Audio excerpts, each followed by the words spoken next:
all through the week, I have been pretty steadfast in my confidence that they weren't going to cave, that they could make Obama cave. If you've been listening all week, you know what I've been saying, that Obama is at the weakest a president has been politically in a long time in this country. And why our guys don't realize it, why they, we were talking yesterday, why is it that we continually fear that they fall for decade-old traps that the Democrats set? It's because they do. It's because they sometimes do fall for these traps. So, on Thursday's special report, Crystal said that the Republicans are going to give in and agree to the terms set forth by the regime. Here's the quote. It sounds as if it's heading towards a deal. It's not a deal that I'm going to like, I suspect, and I think it's going to be a bad deal for conservatives and Republicans, but I think they're intimidated, Republicans. The president's been running around talking about corporate jets and the rich and how the sky's going to fall unless Republicans cave, and I think they're getting ready to cave in a pretty big way on Sunday, which is the next meeting.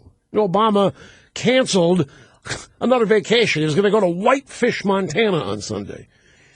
But then he discovered that if he made these guys work on Sunday, went to Whitefish, it wouldn't look good. He's probably kicking the teleprompter that made him say that these guys need to work through the weekend, because now he has to as well. Now, Crystal said he doesn't know anything specific. He's just basing this on what Republican leaders have said publicly, which I have to admit I've missed. Crystal forecast that defense spending cuts, tax increases, and other cuts would be dressed up to be more than they really are in the end, and that it would lead to a conservative revolt against Republicans. He said, so great, we have a Republican House, and they're going to agree to the huge defense cuts, tax increases, phony spending cuts, and increased debt. I think there'll be a huge rebellion among conservatives in the country if Republicans sign on to this deal. Well, that triggered my own search for news stories, and I was able to find them. They were all over the place. I don't care where, Washington Post, Politico, they were all there. Now, my antenna went up, and I said, okay, some red flags here, and there could be a little reverse psychology being employed by Crystal. You never know. I hadn't gotten a wind of this myself. Now, this morning, Boehner said that no budget agreement with the Democrats is imminent, and that he didn't see differences between the two parties narrowing at all in recent days, which is the opposite of what Obama is saying. He said, Boehner did, there's no deal between him and the president in public or private.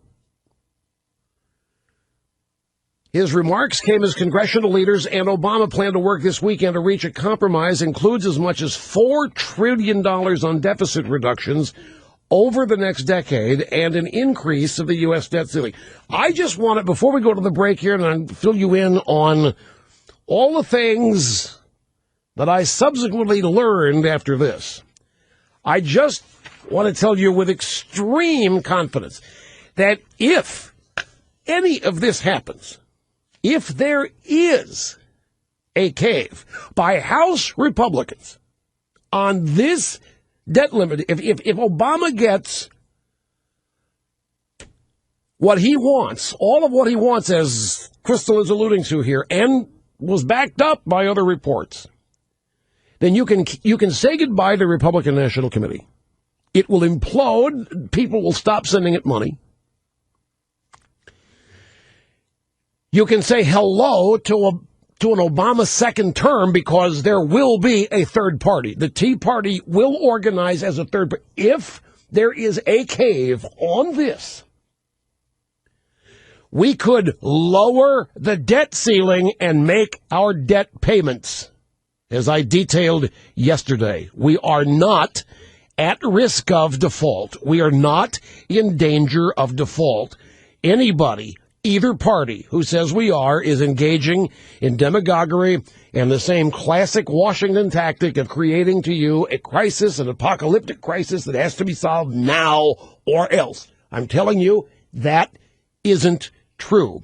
Just as the world wasn't going to end if we didn't get TARP. That wasn't true.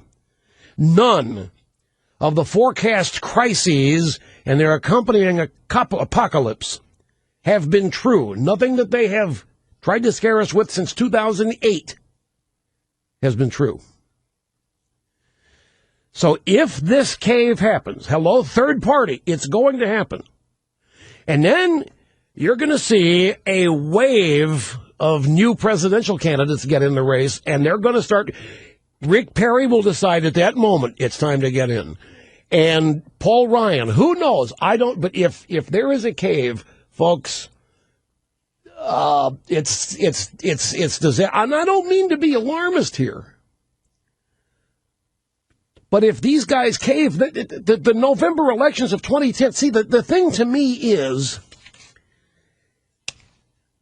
that Boehner isn't under any pressure. His base does not want a compromise. We do not want a compromise. He's under no... If whatever pressure Boehner thinks he's under is coming from somebody else, because it's not coming from us, we don't want him to cave. We want what's right.